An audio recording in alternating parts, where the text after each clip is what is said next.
just published yesterday, Friday, in defense of doing your own research. Now, this one was fun for me to write because I like kind of clapping back at the corporate media with some of their bullshit statements and ideas they put out there. And I also do believe we're in an intellectual, ideological battle. And so whenever the corporate media or other activists or, movements put out bad ideas, I do kind of feel like let's push back on that. Let's put something better out there. And that's what this effort was. So let's go ahead. On April 29th, HHS Secretary Robert F. Kennedy Jr. appeared on the Dr. Phil show to discuss his first 100 days in office. While many of his supporters celebrated the mention of geoengineering, the corporate media lambasted Kennedy for discussing so-called chemtrails and more specifically for recommending the public do their own research. And this is what Kennedy said to Dr. Phil. Quote, "We live in a democracy, and part of the responsibility of being a parent is to do your own research. You research the baby stroller, you research the foods that you're getting, and you need to research the medicines that they're taking as well."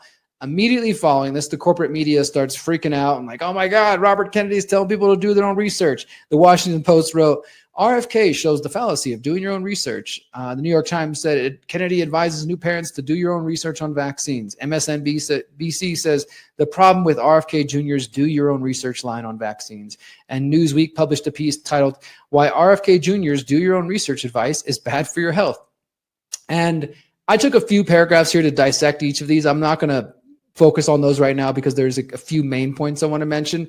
But I do encourage you to read this on your own because I want you to see the kind of arguments they're making. I mean, you guys can imagine them. You've seen this over the years. You remember during COVID-19 84, there was I think it was Forbes magazine. Somebody put out a piece that said why doing your own research can lead you to conspiracy theories or something. And everybody kind of mocked it and laughed at it. So you guys know the general sentiment.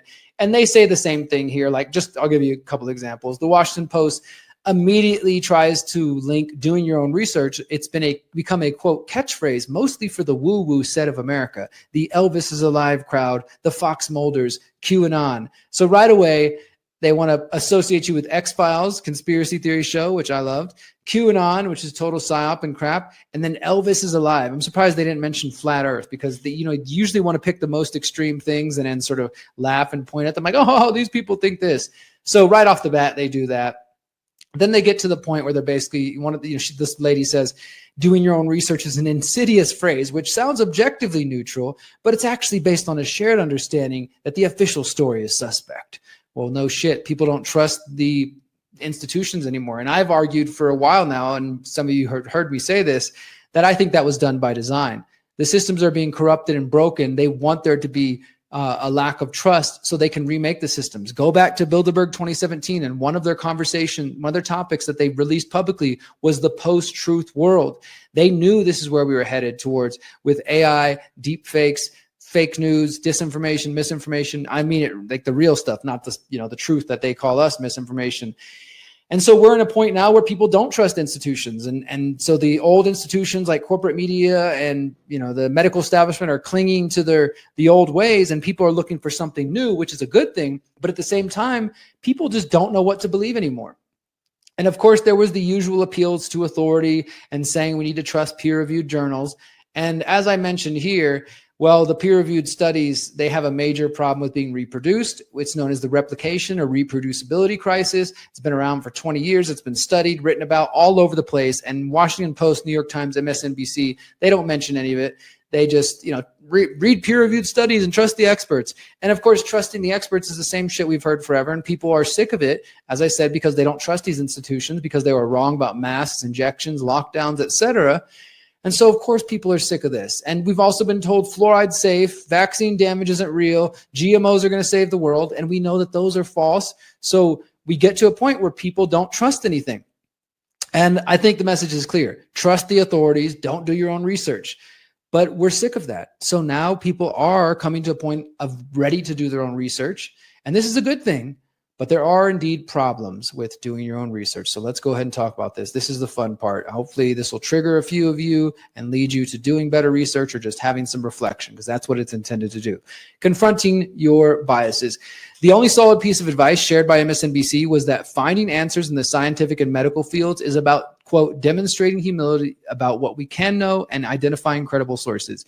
Because it does take a bit of humility to find the truth, if that's what you're really after. But let's be frank. Many of you out there, including those who consider themselves awake or conscious, are simply looking to confirm your own biases. We're all capable and guilty of this at different times, and it's something we have to fight against. But rather than confirming our current beliefs, we ought to be willing to directly challenge our strongly held opinions and confront our biases. So how do we do this? You start by reading and listening to opposing viewpoints. And this means, yes, reading some mainstream corporate media, watching mainstream news reports, video reports, or watching podcasts, even if they're not mainstream, that have opinions that you're more than likely going to disagree with, or that they start out with the premise that you don't agree with. I'm not saying subject yourself to every bit of propaganda out there, but if you are trying to say, become an expert in a specific topic, a field of research, or even just one specific incident, then you should probably read up as much and watch and listen to as much about that topic as possible to at least understand all the other arguments. Because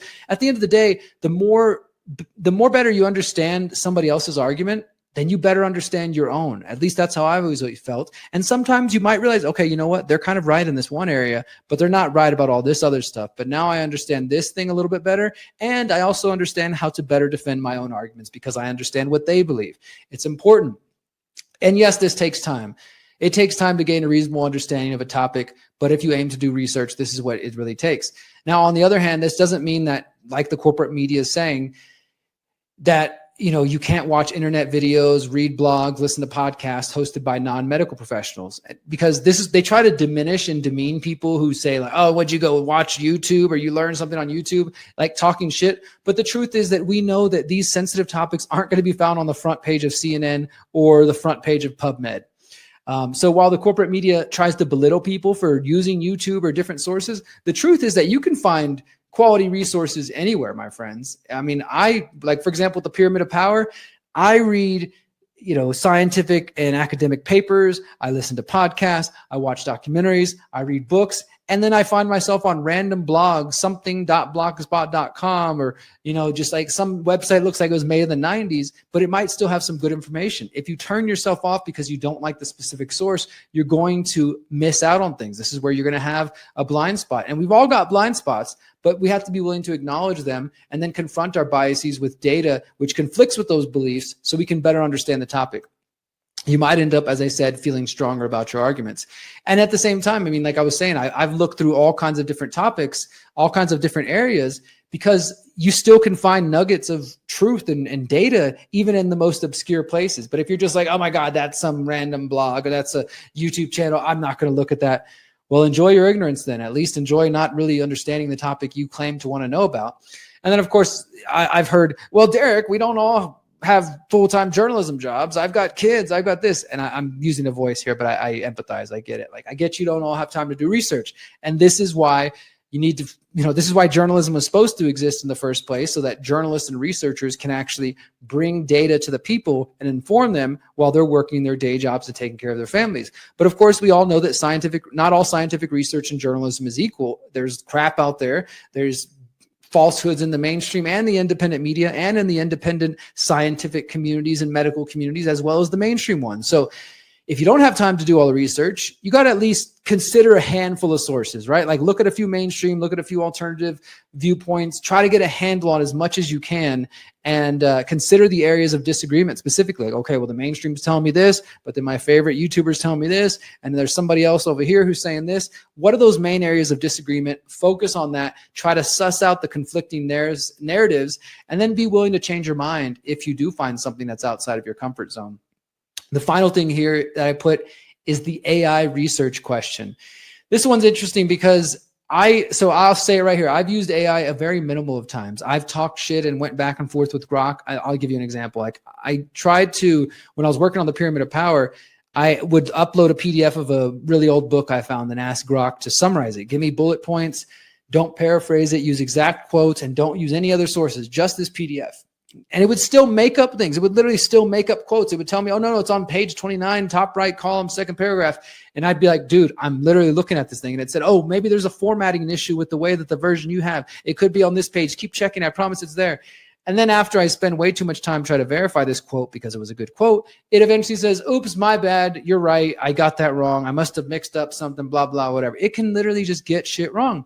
And then after I get annoyed, I'm like, okay, explain this to me like you are a Nazi, or just some stupid, explain to me like you're a 17-year-old depressed Marilyn Manson fan, blah, blah. I mean, I just say silly things and then watch the AI just talk retarded. But for the most ways I've actually used it, simple thing like translation services. Like if you use any translation services, that's probably done by AI. I also use two tools. One is called Descript and the other one's called Transcribus. And my pursuit of very old documents, I sometimes find documents that are handwritten and they're old and I can't read them that well. So AI can transcribe them, and then I still run my human eyes over it because it doesn't get it perfect. It might get some words wrong, but it saves me a lot of time. And the same thing, for example, I'm writing the Pyramid of Power script, which I already spent hundreds of hours on, and I have interviews with David Icke and G. Edward Griffin. I want to put those quotes in the script, so I just upload them to Descript, and then in like 3 minutes, it gives me the transcription of the video, and it'll do subtitles if I want or whatever.